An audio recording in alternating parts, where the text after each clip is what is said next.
Hello everyone, जय भीम, नमो बुद्धाय। स्वागत है आप सभी का ट्रूथ लिटरेचर में।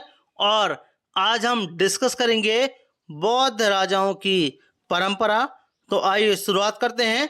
और इस वीडियो में हम डिस्कस करेंगे स्पेसिफिक सिंधु घाटी सभ्यता में जो बौद्ध सभ्यता थी, जैसा आप सभी को पता है और हम पिछले वीडियोस में हम देख भी चुके हैं। तो आइए शुरुआत करते हैं। वीडियो शुरू करने से पहले आपसे एक अनुरोध है कि कृपया अंत तक जरूर बने रहें। आप लोग 2 मिनट या 3 मिनट देखने के बाद आप लोग बंद कर देते हो, जिससे आपको आधी जानकारी मिलती है, जो कि आधी जानकारी हमेशा के लिए अच्छी नहीं रहती है। सो डेट इज वाई आप लोग अंत तक जरूर बने रहें। अच्छी इन्फॉर्मेशन मिलेगी और हमें मोटिवेशन मिलेगा। तो आइए शुरुआत करते हैं। लिखते हैं, सिंधु घाटी सभ्यता की एक मूर्ति को प्रीस्ट किंग कहा गया है। उजले रंग की, कम पकी हुई और सैल खड़ी की बनी हुई मूर्ति है। मूर्ति की ऊंचाई 17.5 सेंटीमीटर तथा चौड़ाई 11 सेंटीमीटर है। फिलहाल मोहनजोदड़ो से प्राप्त यह मूर्ति नेशनल म्यूजियम कराची में है, जो कि आप चित्र संख्या 20 में देखेंगे।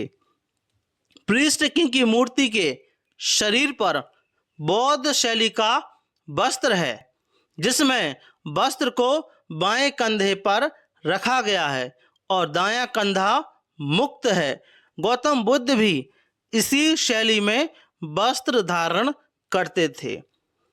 प्रीस्ट किंग की मूर्ति की आंखें आधी खुली हुई हैं और उसकी नज़र नाक के अगले हिस्से पर टिकी हुई है। बुद्ध की भी अमूमन मूर्तियां अध खुली आंखों वाली हैं और नज़र नाक के अगले हिस्से पर टिकी हुई है।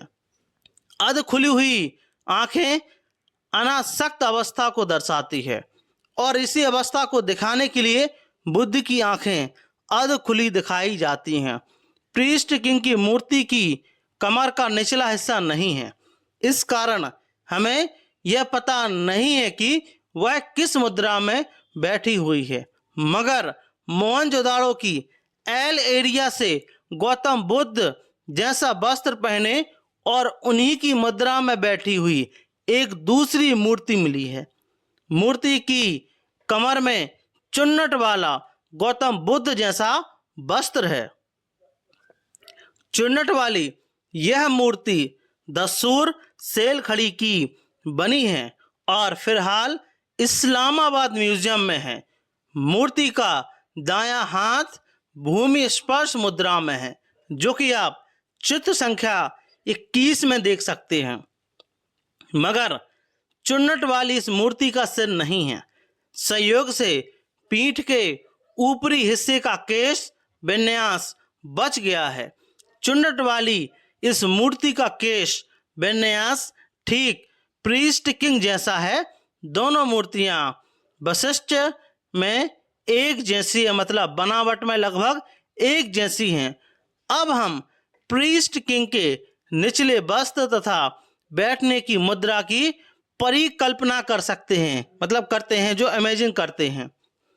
प्रीस्ट किंग भी कमर में चुन्नट वाला वस्त्र पहना होगा और उसके बैठने की मुद्रा भी भूमि स्पर्श मुद्रा होगी।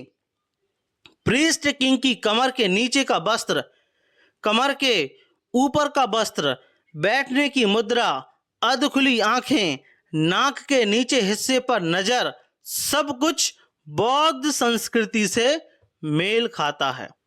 आप यहाँ तक यह समझे कि यह जो सब कुछ जो मैंने बताया है इस वीडियो के माध्यम से, यह बौद्ध सभ्यता के संकेत हैं। और हमने पिछले वीडियो के माध्यम से जानने का प्रयास भी किया था कि जो सिंधु घाटी सभ्यता है वह असल में बौद्ध सभ्यता है। जो 28 प्रकार के बौद्ध मिलते हैं, वह पहले जो बुद्ध हुए हैं वह उनकी जो पीढ़ी जाती है, मतलब सीरीज जाती है, वह लगभग 1400 साल तक जाती है और वहीं सिंधु घाटी सभ्यता तक पहुंच जाती है।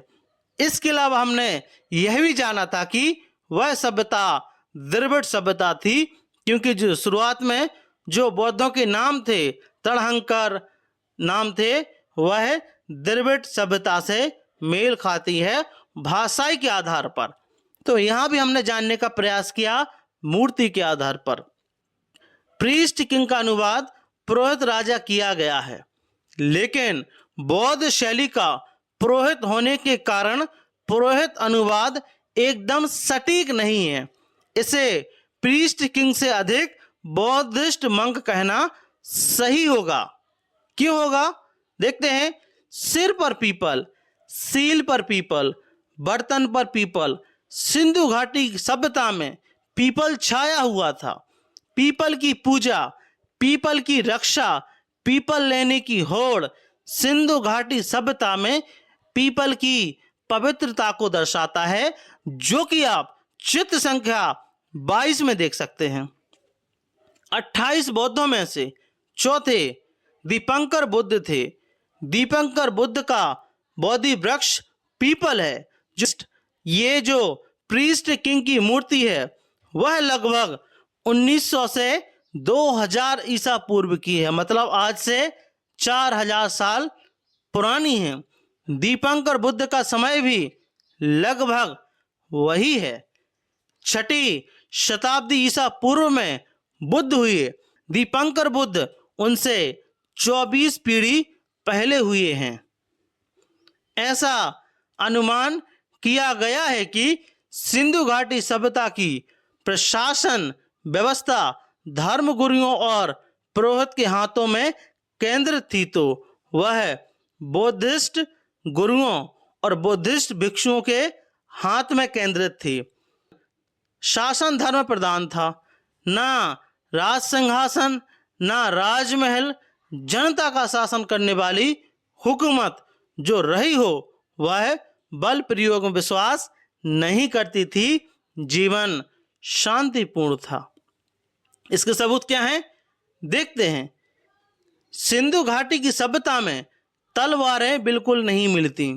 शिरस्त्रण और कवच जैसी रक्षात्मक चीजें सिरे से गायब हैं। बड़े पैमाने पर फौज और लश्कर का पता नहीं, ऐसे कोई सबूत नहीं है। जेल जैसी कोई संरचना नहीं मिलती। जो चाकू और कुल्हाड़े मिलते हैं वे हथियार नहीं बल्कि औजार हैं।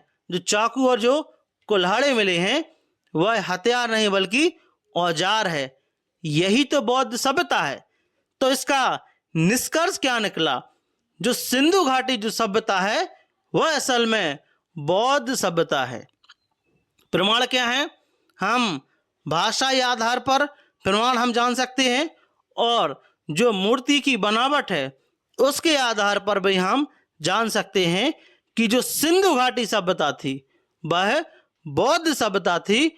और जो 28 प्रकार के जो बुद्ध हुए हैं, जिनमें से दीपंकर बुद्ध का काल भी लगभग वही रहा, हम जान सकते हैं। इसके अलावा सिंधु घाटी सभ्यता में बौद्ध स्तूप भी मिला है। तो ये सारे सबूत क्या कहते हैं?